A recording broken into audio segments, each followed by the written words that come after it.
ما بعد فأعوذ بالله من الشيطان الرجيم بسم الله الرحمن الرحيم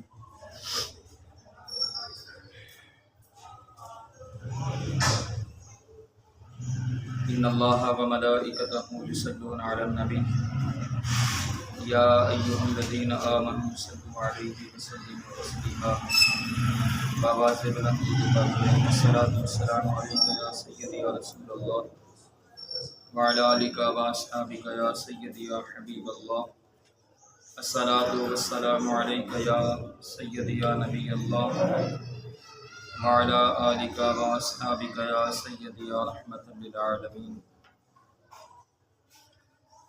معزز و حاضرین و سامعین، اللہ تعالیٰ کے فضل اور اس کی توفیق سے آج ہم یکم محرم الحرام 1447 ہجری جمعۃ المبارک کا دن ہم اللہ کے گھر میں حاضر ہیں۔ اللہ تعالی ہماری اس عاجزانہ حاضری کو اپنی بارگاہ میں شرف قبولیت عطا فرمائے۔ سامعین محترم،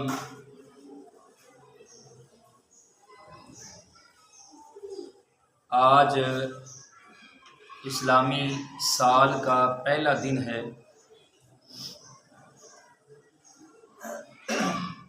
اور جمعۃ المبارک ہے۔ ہمارے ہاں دن منانے کے مختلف طریقے ہیں۔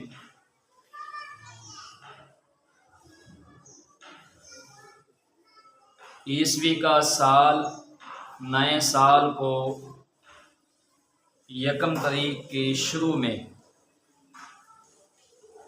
ہمارے مسلمان جو ہے وہ خوشی کا اظہار کرتے ہیں، اور وہ کیسی خوشی ہوتی ہے جس میں مسلمانوں کا کوئی طریقہ نہیں ہوتا۔ خوشی کرتے ہیں مگر طریقہ کار یہود و نصارہ کا ہوتا ہے۔ اور دوسرا، جب اسلامی سال کی ابتدا ہوتی ہے یکم محرم کی، تو ہمارے ہاں مسلمانوں پر جو ہے وہ غم کی کیفیت ہوتی ہے، کیونکہ محرم الحرام کے ابتدائی دنوں میں یعنی 10 محرم الحرام کو واقع کربلا پیش آیا، اور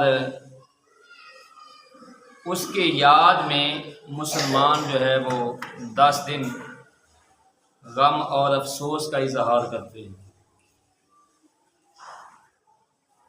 غم ہونا بھی چاہیے، افسوس ہونا چاہیے۔ غم ہونا اور بات ہے اور غم منانا اور بات ہے۔ مسلمانوں کے ہاں غم منایا نہیں جاتا،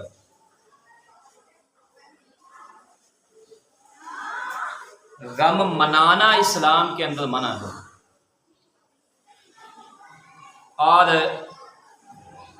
اسی اسلامی سال کی پہلی تاریخ یعنی یکم محرم الحرام کو ایک اسلام کی عظیم جرنیل، عظیم صحابی، جن کے اسلام پر مسلمانوں نے نعرہ تکبیر بلند کیا،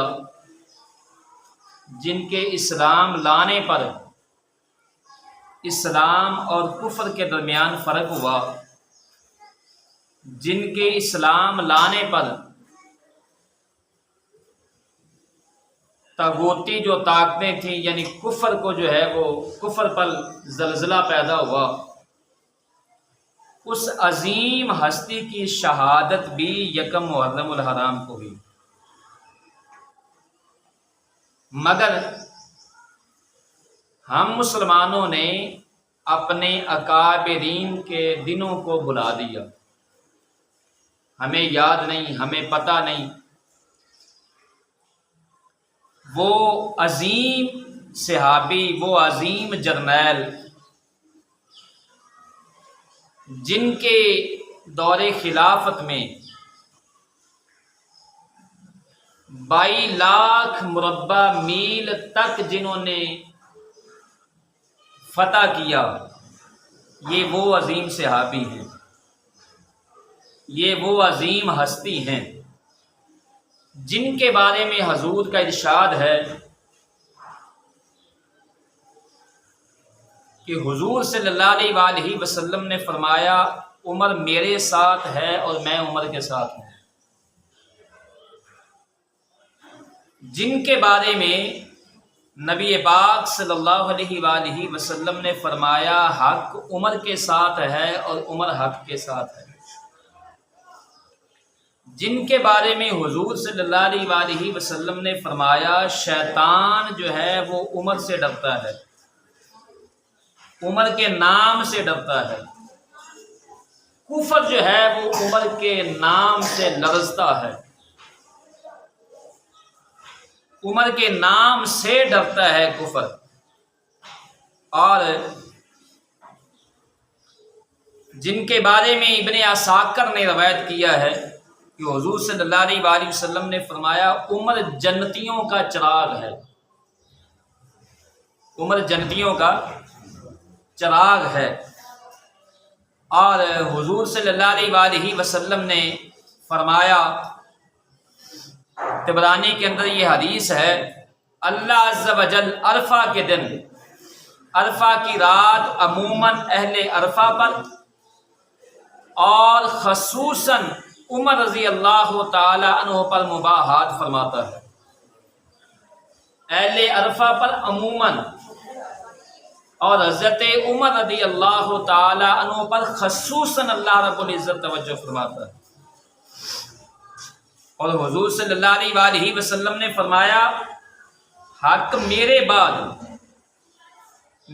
بعد حق عمر رضی اللہ تعالیٰ کے ساتھ ہے، وہ چاہیں کہیں بھی ہوں حق عمر کے ساتھ ہے۔ اور یہی حضور صلی اللہ علیہ وآلہ وسلم کا ارشاد گرامی اس بات کی دلیل ہے، یہ حدیث اس پر دلالت کرتی ہے کہ ابو بکر صدیق رضی اللہ عنہ کی خلافت حق ہونے کے بارے میں یہ حدیث دلیل ہے کہ حضور صلی اللہ علیہ وآلہ وسلم نے فرمایا حضرت عمر رضی اللہ تعالی عنہ کے ساتھ میرے بعد حق عمر کے ساتھ ہوگا، عمر جہاں کہیں بھی ہوں۔ تو سیدنا صدیق اکبر رضی اللہ تعالی عنہ حضور صلی اللہ علیہ وآلہ وسلم کے وصال مبارک کے بعد سیدنا عمر فاروق رضی اللہ تعالیٰ عنہ آپ کی کوشش تھی، آپ کی کاوش تھی سیدنا صدیق اکبر رضی اللہ عنہ کو خلیفہ بنانے کی، اور سب سے پہلے حضرت عمر رضی اللہ عنہ نے ان کے ہاتھ پر بیعت کی۔ تو حضور صلی اللہ علیہ وآلہ وسلم کی یہ حدیث پر دلالت کرتی ہے کہ عمر رضی اللہ عنہ جس طرف تھے حق اسی طرف تھا، کیونکہ حضور صلی اللہ علیہ وآلہ وسلم نے فرمایا کہ میرے بعد حق عمر کے ساتھ ہوگا، وہ جہاں کہیں بھی ہوں۔ اور عمر رضی اللہ تعالیٰ عنہ وہ ہیں کہ جن کے بارے میں حضور صلی اللہ علیہ وآلہ وسلم نے فرمایا جب سیدنا عمر فاروق رضی اللہ تعالیٰ عنہ حضور کی بارگاہ میں حاضر ہوئے، اختصاراً یہ میں بات عرض کرنا چاہتا ہوں، جب حضور صلی اللہ علیہ وآلہ وسلم نے اعلان نبوت فرمایا اس وقت سیدنا عمر رضی اللہ عنہ کی عمر مبارک 27 سال تھی۔ 6 سال بعد 33 سال کی عمر میں سیدنا عمر رضی اللہ تعالیٰ عنہ حضور صلی اللہ علیہ وآلہ وسلم کی بارگاہ میں حاضر ہوئے۔ اس وقت حضور صلی اللہ علیہ وآلہ وسلم دار ارقم میں تھے، ابن ارقم رضی اللہ عنہ کے گھر میں حضور صلی اللہ علیہ وآلہ وسلم آپ کے صحابہ چھپ کر اللہ کی عبادت کرتے تھے۔ طویل واقعہ ہے حضرت عمر رضی اللہ کے اسلام لانے کا، اختصاراً میں عرض کر رہا ہوں۔ حضرت عمر رضی اللہ عنہ جب حضور صلی اللہ علیہ وآلہ وسلم کی بارگاہ میں دار ارقم میں حاضر ہوئے، حضور صلی اللہ علیہ وآلہ وسلم نے پر جلال انداز میں فرمایا، اے عمر کدھر آئے ہو، کیا ارادہ ہے؟ تو عرض کی، یا رسول اللہ صلی اللہ علیہ وآلہ وسلم، اے اللہ کے نبی، آپ کا کلمہ پڑھنے آیا ہوں، آپ کی غلامی اختیار کرنے آیا ہوں۔ آیا تو قتل کرنے تھا، آیا قتل کے ارادے سے تھا، مگر آج آپ کے نظروں نے اور آپ کے فیض نے ہمیں گھیر لیا ہے۔ یا رسول اللہ صلی اللہ علیہ وآلہ وسلم، آپ کی نظروں نے شکار کر لیا، آپ کی غلامی اختیار کرنے آیا ہوں۔ حضور صلی اللہ علیہ وآلہ وسلم کے دست مبارک پر سیدنا عمر فاروق رضی اللہ عنہ نے جب بیعت کی تو صحابہ نے دار ارقم میں نعرہ تکبیر بلند کیا، اور حضور صلی اللہ علیہ وآلہ وسلم نے فرمایا زمین پر صحابہ نے نعرہ تکبیر بلند کیا، آسمانوں پر فرشتوں نے نعرہ تکبیر بلند کیا۔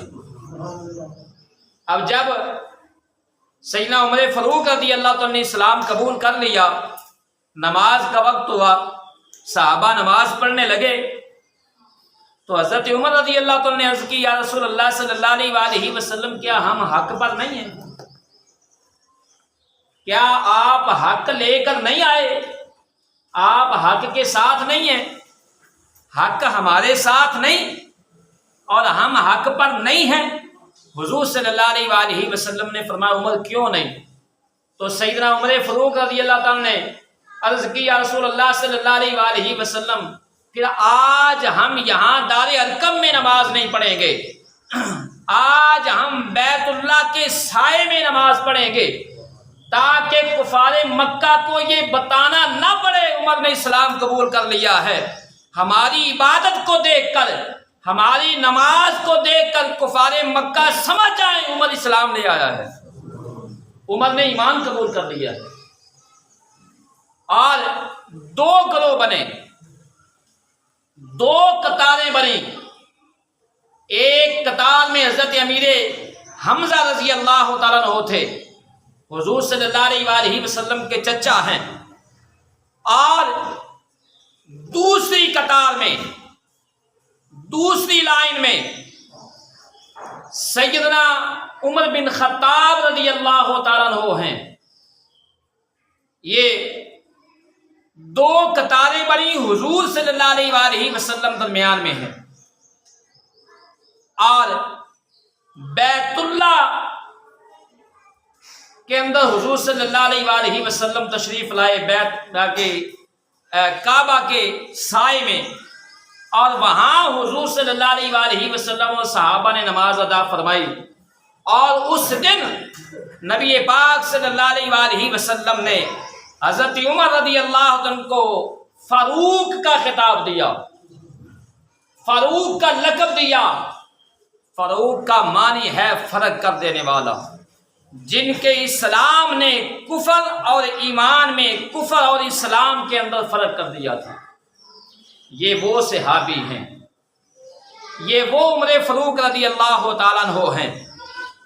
اور میں نے پچھلے جمعۃ المبارک پر بھی یہ عرض کیا تھا کہ قرآن مجید کی کثیر آیات سیدنا عمر فاروق رضی اللہ عنہ کی رائے پر نازل ہوئی ہے۔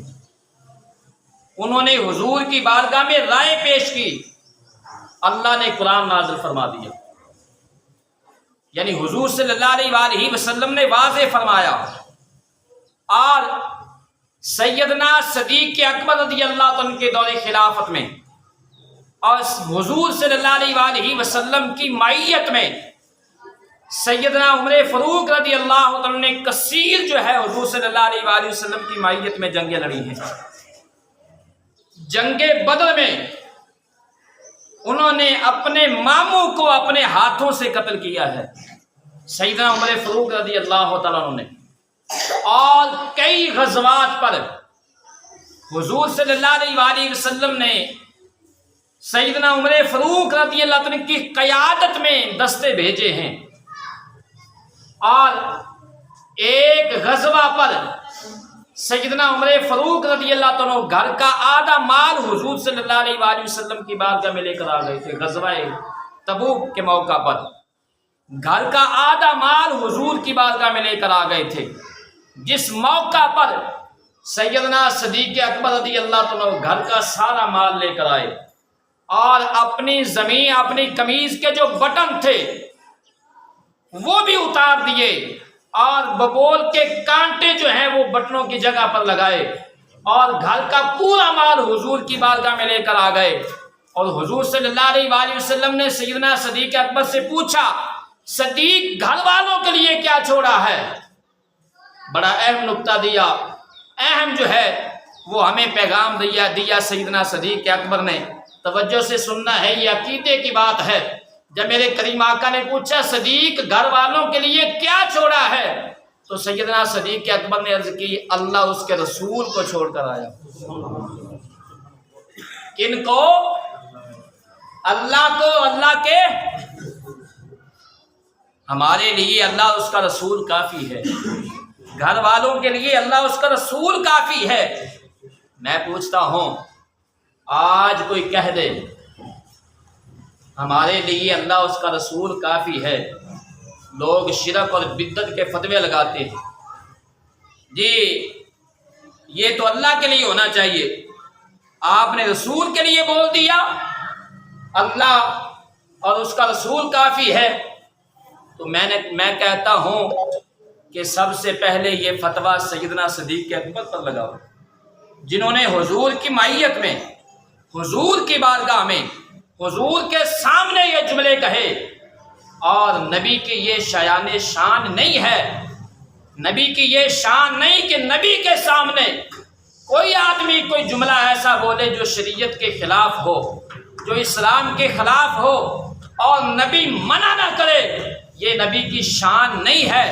جب میرے آقا کریم صلی اللہ علیہ وآلہ وسلم نے سیدنا صدیق اکبر کو منع نہیں فرمایا، میرے آقا کریم نے یہ نہیں فرمایا کہ صدیق آپ نے شرک کر دیا، تو اس کا مطلب یہ ہے کہ میرے آقا کریم نے مور لگا دی ہے، جو صدیق نے کہا ہے سچ کہا۔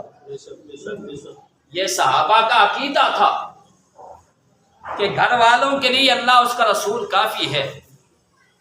اور سیدنا عمر بن خطاب رضی اللہ تعالیٰ عنہ میں عرض کر رہا تھا کہ جن کی رائے کے مطابق کثیر قرآن مجید کی آیات نازل ہوئیں، حضور صلی اللہ علیہ وآلہ وسلم جب مکہ المکرمہ سے مدینہ منورہ تشریف لائے، اور تقریباً 6-7 سال مکہ کے اندر صحابہ جو ہے وہ ظلم و ستم برداشت کرتے رہے کفار مکہ کا، اور اس کے بعد صحابہ نے پہلے ہجرت حبشہ کی، اور پھر جو ہے وہ ہجرت مدینہ کی۔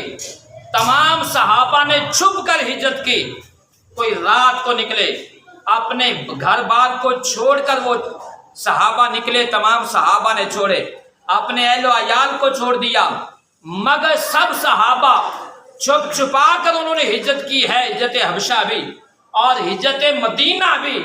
مگر سیدنا عمر فاروق رضی اللہ عنہ آپ جو ہے وہ عظمت پر قربان جائیں، آپ کی شان، آپ کی بہادری پر قربان جائیں۔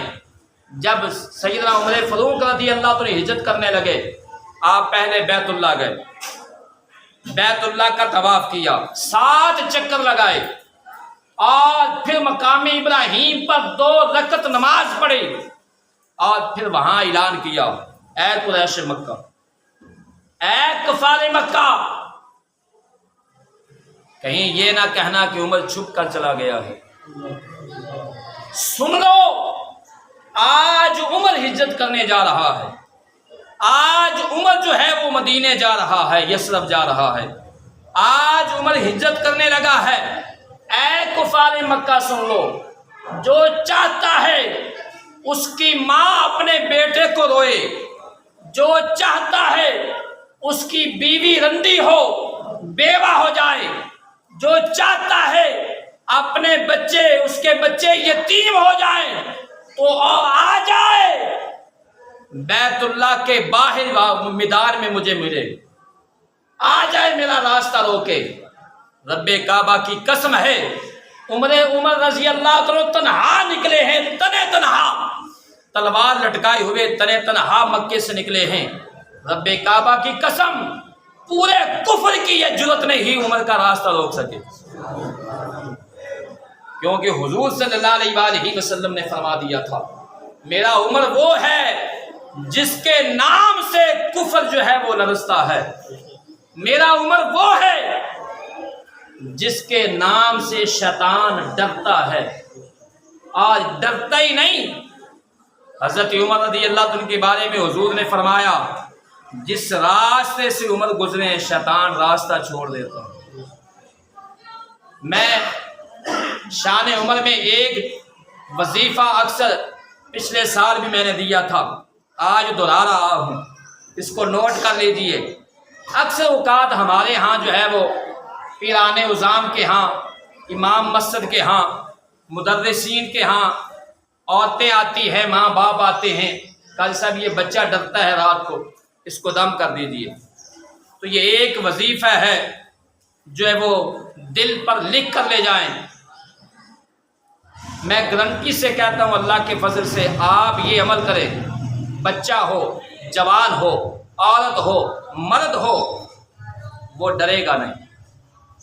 آپ یہ کر دیجئے یقین سے۔ وہ وظیفہ کیا ہے؟ جو بچہ ڈرتا ہو، جو عورت بچی ڈرتی ہو، اور ڈر کسی قسم کا بھی ہو، جنات کا ہو، پیروں کے پاس نہ جائیں، نہ بھاگیں، نہ اپنی عزت لٹائیں، نہ اپنے پیسے برباد کریں، نہ وقت برباد کریں، کیونکہ میرے آقا کریم نے مہر لگا دی ہے، شیطان عمر کے نام سے ڈرتا ہے۔ آپ اپنی انگلی سے، بچی ہے تو ماں یہ عمل کرے، بیٹا ہے، نابالغ ہے ماں بھی کر سکتی ہے، بالغ ہے وہ خود بھی کر سکتا ہے، یا باپ کرے، وہ قمیض اٹھائے پیٹ سے، اور یہاں ناف کی جو ہے وہ بائیں جانب سے کھبے پاسوں شروع کرے، بائیں جانب سے شروع کرے، یہاں آئین بنائے، یہاں یہ ایسے بائیں طرف سے یہاں آئین ہو، اور ناف کے درمیان میم گھومے، اور آگے را، یہاں عمر لکھ دے۔ رب کعبہ کی قسم ہے اگر بچہ اس کے بعد ڈرے کاری یاسین کا کر گریبان پکڑ لے،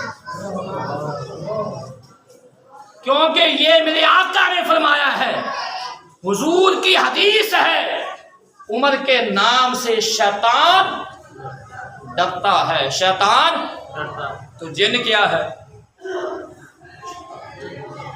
جن بھی تو شیطانوں میں سے ہے، یہ فرشتوں میں سے نہیں ہے، جن بھی شیطانوں میں سے ہے۔ وہ حضرت عمر کا نام سن کر تو بڑے بڑے انسان شیطانی شکل میں انسان ڈرتے ہیں، آپ جن کی بات کرتے ہیں۔ حضرت عمر کا نام سن کر تو کئی جو انسانوں کی ہوا خارج ہو جاتی ہے۔ اور جب حضور صلی اللہ علیہ وآلہ وسلم ہجرت کر کے تشریف لائے مدینہ منورہ میں، غزوہ بدر ہوا، غزوہ بدر کے اندر حضرت حفصہ رضی اللہ تعالیٰ عنہ، میری اور آپ کی امی جان، میری آپ کی ہاں، جس کو یقین ہے وہ بولے، امی کے نام پر شرمانا نہیں چاہیے، کیونکہ حضور کی زوجہ میری ماں ہے، حضور کی زوجہ آپ کی اور یہ حضور کی زوجہ حضرت عمر رضی اللہ عنہ کی بیٹی ہے، حضرت حفصہ رضی اللہ تعالیٰ عنہ۔ حضور جب مدینہ منورہ تشریف لائے 2 ہجری کو، جب غزوہ بدر ہوا، غزوہ بدر کے اندر حضرت حفصہ رضی اللہ عنہ کا شوہر جن کے ساتھ وہ ہجرت کر کے مدینہ آئی تھی، ان کا نام خنیس ہے، وہ غزوہ بدر میں شریک ہوئے اور غزوہ بدر میں زخمی ہوئے، زخموں کی تاب نہ لاتے ہوئے وہ مدینہ منورہ میں آ کر فوت ہو گئے، ان کا وصال ہو گیا۔ اب عدت گزرنے کے بعد حضرت عمر رضی اللہ تعالیٰ عنہ اپنی بیٹی کے نکاح کے بارے میں پریشان ہوئے، گھر بسانے کے بارے میں پریشان ہوئے، دوسرا گھر بسانے میں۔ ہمارے ہاں رواج کیا ہے؟ آج مسلمانوں کے ہاں کیا رواج ہے؟ اگر کوئی عورت بیوہ ہو جائے، وہ دوسرا نکاح کرنا چاہے تو خاندان والے نہیں کرنے دیتے، گھر والے نہیں کرنے دیتے، تان و تشنیع سے اس کی زندگی برباد کر دیتے ہیں۔ مگر صحابہ کی زندگی پڑھیں، صحابیات کی زندگی پڑھیں، پوری زندگی عورت جلتی رہتی ہے دکھوں اور غموں میں، مگر وہ عورت گناہ کرتی رہے پوری زندگی، ہمیں کوئی پرواہ نہیں، مگر اگر وہ نکاح کرے تو خاندان والے کہتے ہیں ہماری ناک کٹ جائے۔ حضرت عمر رضی اللہ تعالیٰ کی بیٹی ہے حضرت حفصہ رضی اللہ تعالیٰ عنہا، آپ پریشان ہوئے اپنی بیٹی کے نکاح کے بارے میں۔ انہوں نے سیدنا عثمان غنی رضی اللہ تعالیٰ کے ہاں پیغام بھیجا۔ سیدنا عثمان غنی نے 2 دن کا وقت مانگا، فرمایا غور و فکر کرنے کا ٹائم دے دو۔ سیدنا عمر فاروق رضی اللہ عنہ سیدنا صدیق اکبر کے پاس گئے، انہوں نے بھی خاموشی اختیار کی۔ سیدنا عثمان غنی 2 دن کے بعد خاموش ہو گئے۔ اب جب سیدنا صدیق اکبر خاموش ہوئے تو سیدنا عمر فاروق کو بہت رنج ہوا، اور سیدنا صدیق اکبر پر جو ہے وہ ناراضگی بھی کچھ ہو گئی۔ مگر چند دن کے بعد حضور صلی اللہ علیہ وآلہ وسلم نے خود نکاح کا اظہار کیا، اپنی خاص ذات کی حضور نے، کہ میں عمر کی بیٹی حضرت حفصہ سے نکاح کرنا چاہتا ہوں۔ میرے کریم آقا نے کرم فرمایا، خود اپنی خواہش ظاہر کی۔ یہ خواہش کس کے سامنے ظاہر کی تھی؟ سیدنا صدیق اکبر کے سامنے، اور اسی بنا پر سیدنا صدیق اکبر خاموش ہوئے تھے جب ان کے ہاں پیغام نکاح گیا۔ جب حضور صلی اللہ علیہ وآلہ وسلم نے سیدہ حفصہ رضی اللہ عنہا سے نکاح کر لیا تو اس کے بعد سیدنا صدیق اکبر رضی اللہ عنہ حضرت عمر سے ملے، کہا کہ جب میری خاموشی پر آپ کو دکھ ہوا، آپ پریشان ہوئے، آپ کو شکوہ ہوا، تو سیدنا صدیق اکبر نے کہا میری خاموشی میں راز یہ تھا، میرے ساتھ حضور نے اپنی خواہش کا اظہار کر دیا تھا، اور میں حضور کے راز کو کھولنا نہیں چاہتا تھا۔ یہ ہے رازدار مصطفیٰ، اور یار غار مصطفیٰ، اور آج یار مزار مصطفیٰ۔ یہ رازدار مصطفیٰ ہیں سیدنا صدیق اکبر۔ انہوں نے کہا عمر، میری خاموشی کا اصل مقصد یہ تھا، میرے سامنے حضور نے اظہار کر دیا تھا اور میں اس لیے خاموش ہو گیا۔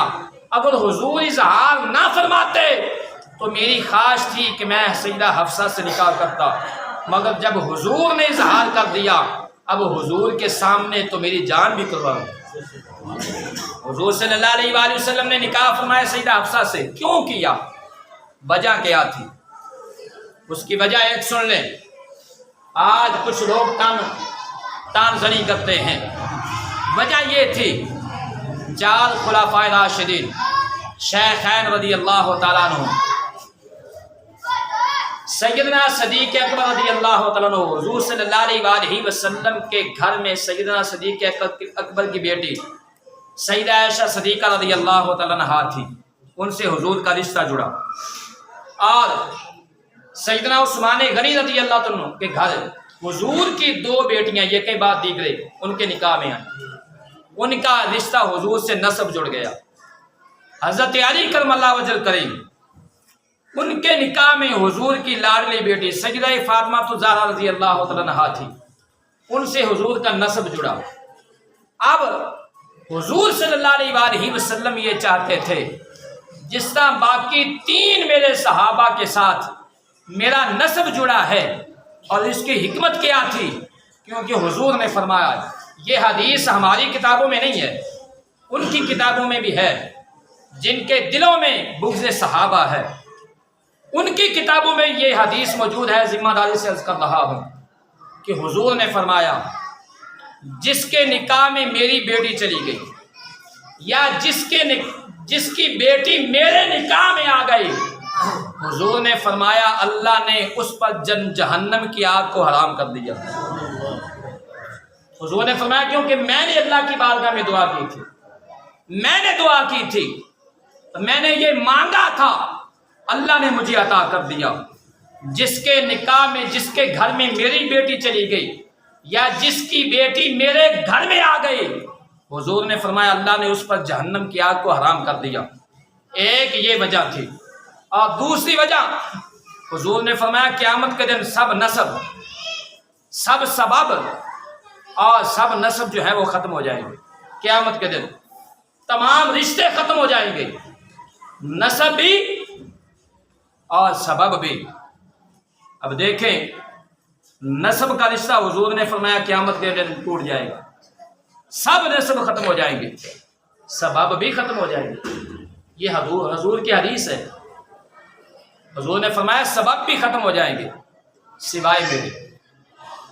آج ہم کس سبب پر جو ہے وہ اکڑ رہے ہیں؟ کس سبب پر؟ جی میں فلاں شیخ کا مرید ہوں، میں فلاں خاندان سے مرید ہوں۔ حضور نے فرمایا تمام رشتے جو ہیں، تمام سبب جو ہیں وہ منقطع ہو جائیں گے، ٹوٹ جائیں گے، منقطع ہو جائیں گے، سوائے میرے نسب کے، میرے سبب کے، سوائے میرے رشتے کے۔ میرا رشتہ، میرا نسب قیامت کے دن بھی قائم رہے گا، اور میرا سبب بھی قیامت کے دن قائم رہے گا۔ یعنی جن سے میرا نسبی رشتہ ہے وہ بھی قائم رہے گا، جن سے میرا نبی اور امتی کا رشتہ ہے وہ بھی قائم رہے گا، باقی سب رشتے ٹوٹ جائیں گے۔ حضور کے ساتھ حضرت عمر کا ایک رشتہ تو تھا، آپ امتی تھے، غلام تھے، مرید تھے، بلکہ مراد تھے، مگر حضور دوسرا رشتہ بھی قائم کرنا تھا چاہتے تھے، وہ نسب کا رشتہ تھا۔ حضور نے وہ رشتہ بھی قائم کیا، اور یہ حضور نے اپنی زندگی میں کیا، ایک رشتہ۔ اور دوسرا رشتہ اسی سنت کو اپناتے ہوئے، دوسرا رشتہ حضرت علی نے اپنے دور میں، اپنی زندگی میں، اور سیدنا عمر فاروق کے رضی اللہ عنہ کے دور خلافت میں حضرت علی نے اس سنت پر عمل کیا، انہوں نے حضور کے طریقے پر عمل کیا۔ حضرت علی کرم اللہ وجہ الکریم، آپ کے 3 بیٹے تھے، سیدہ فاطمہ الزہرا رضی اللہ عنہ کے بدن سے 3 بیٹے تھے، اور 3 بیٹیاں تھیں، 3 بیٹیاں تھیں۔ آج آپ احباب نے سٹیجوں پر، محفلوں پر، مساجدوں کے اندر اور کانفرنسوں کے اندر، مجلسوں کے اندر تو شاید خیر ایک کا ہی ذکر ہوتا ہے، باقی 2 کا نہیں ہوتا، ایک کا ہی ہوتا ہے، امام حسین، اور ہماری محفلوں میں 2 کا ہوتا ہے، کبھی کبھار ساتھ امام حسن کا ہو جاتا ہے، وہ بھی کبھی کبھار، مگر تیسرے کا کبھی نام سنا ہے امام محسن کا؟ کبھی نام نہیں سنا۔ ہمارے سنی بھی بھول چکے ہیں۔ 3 بیٹے ہیں آپ کے، 3 بیٹیاں ہیں، اور ان میں جو بیٹی سیدہ ام کلثوم ہے، حضرت علی کرم اللہ وجہ الکریم، آپ نے حضرت عمر رضی اللہ کے دور خلافت میں اپنی بیٹی کا نکاح، وہ بیٹی جو سیدہ فاطمہ الزہرا رضی اللہ عنہ کے بطن سے تھی، اس بیٹی کا نکاح آپ نے حضرت عمر رضی اللہ کے نکاح، اس بیٹی کا نکاح آپ کے ساتھ کیا، آپ کے عقد میں تھی۔ اور ڈبل رشتہ، ایک رشتہ حضور کے ساتھ ہے، آپ کی بیٹی حضور کے نکاح میں آئی، اور دوسرا رشتہ حضور کے خاندان سے ہے، حضرت علی کی بیٹی حضرت عمر رضی اللہ عنہ کے نکاح میں آئیں، اور اس طرح یہ بات جو ہے یہ ثابت ہو گئی کہ اگر حضرت علی اور حضرت عمر رضی اللہ عنہ کے درمیان کوئی اختلاف ہوتا، کوئی بغض ہوتا، کوئی عداوت ہوتی، حضرت علی کبھی بھی حضرت عمر کو اپنا داماد نہ بناتے۔ حضرت علی نے اپنا داماد بنا کر اپنی بیٹی ان کے نکاح میں دے کر یہ ثابت کر دیا ہے کہ ہمارے درمیان کوئی عداوت، ہمارے درمیان کوئی دشمنی۔ اور یہ بات سنیوں کی کتابوں میں صرف نہیں ہے، ہاں اگر کوئی دیکھنا چاہے تو یہ فقیر ان کی کتابوں میں بھی دکھائے گا جو انکار کرتے ہیں، ان کی کتابوں کے اندر بھی یہ موجود ہے۔ ہاں آج انہوں نے طویلیں گھڑنے شروع کر دی ہیں، آج کل وہ طویلیں گھڑتے ہیں کیا؟ نہیں جی، وہ حضرت علی کی بیٹی نہیں تھی، وہ حضرت علی کی بیٹی نہیں تھی، وہ جننی سے نکاح ہوا تھا حضرت عمر کا۔ کس سے نکاح؟ جننی سے نکاح ہوا تھا۔ تو میں نے کہا کہ آپ امام جعفر صادق سے پوچھ لیں، ان سے پوچھے نا۔ امام جعفر صادق کہتے ہیں کہ جب سیدنا عمر فاروق رضی اللہ عنہ کی شہادت ہوئی تو حضرت علی کرم اللہ وجہ الکریم اپنی بیٹی کی ام کلثوم کے گھر گئے۔ حضرت عمر رضی اللہ کے دورے میں کہ آپ کے گھر گئے، آپ کے گھر جا کر اپنی بیٹی کو لیا، اپنی بیٹی کے سر پر ہاتھ رکھا اور اپنی بیٹی کو ساتھ لیا اور اپنے گھر لے کر آئے۔ کیوں؟ عدت گزارنے کے لیے۔ میں نے کہا اگر نکاح جننے سے ہوا تھا تو حضرت علی کیوں گئے لینے کے لیے؟ اپنی بیٹی کے گھر کیوں گئے؟ اپنی بیٹی کو اپنے گھر کیوں لے کر آئے؟ نکاح جو جننی سے ہوا تھا۔